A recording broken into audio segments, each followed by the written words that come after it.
The title Queen of Denial defined me perfectly, and chances are if you're listening to this, it might define you as well. I never bought that parents actually were responsible for how you turned out. I always thought that was sort of a cop-out. It was an excuse. I thought, just do better and try harder and put on your big girl panties and go to work. I mean, how do your parents mess you up? Well, after about 50 years, I realized that the damage my father's abuse had done to me actually resulted in a lot of broken relationships.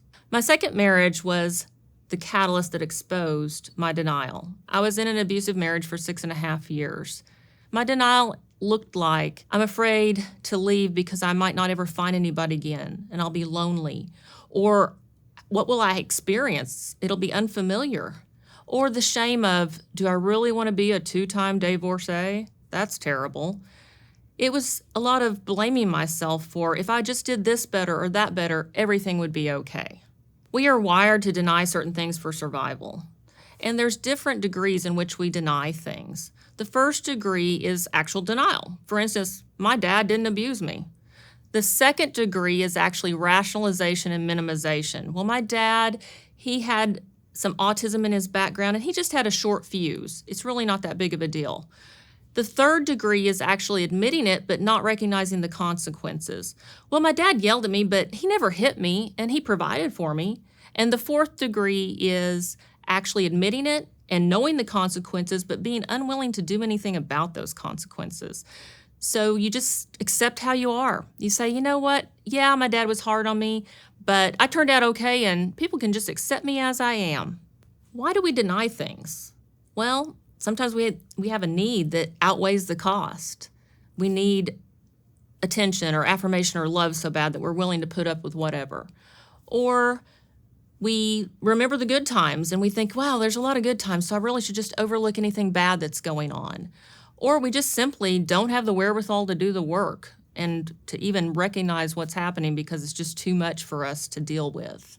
If you're ready to take the blindfold off and actually face reality, you can look at some things that might be indicators of abuse.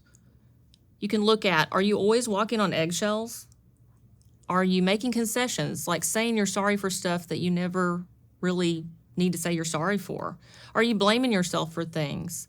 Or are you resentful? Are you doing a lot of stuff that you don't want to do and you're not setting boundaries? Those are some pretty good indications that you might be in an abusive situation. I'm going to tell you a story about my denial. I remember my ex actually hit a boundary that I couldn't let him break. And I told him no. And he said to me, "You're crazy. You're not a good wife. There's something wrong with you." And so I left the situation thinking, well, maybe I am crazy. Maybe I'm the one that's wrong. And I called a friend of mine. This is after about 6 years of marriage. I call a friend of mine and I'm like, hey, I feel like I'm crazy or I'm doing something wrong and I don't know if I should just do what he wants me to do. And she literally said to me, what has been going on all this time? This is the most awful thing I've ever heard of. What? You're not even thinking right. What are you doing? And I just said, well, I don't know. I mean, I'm so confused. And she said, well, can you take a trip? Can you go visit a family member? Can you go on a business trip? Can you get away because you're just not thinking right?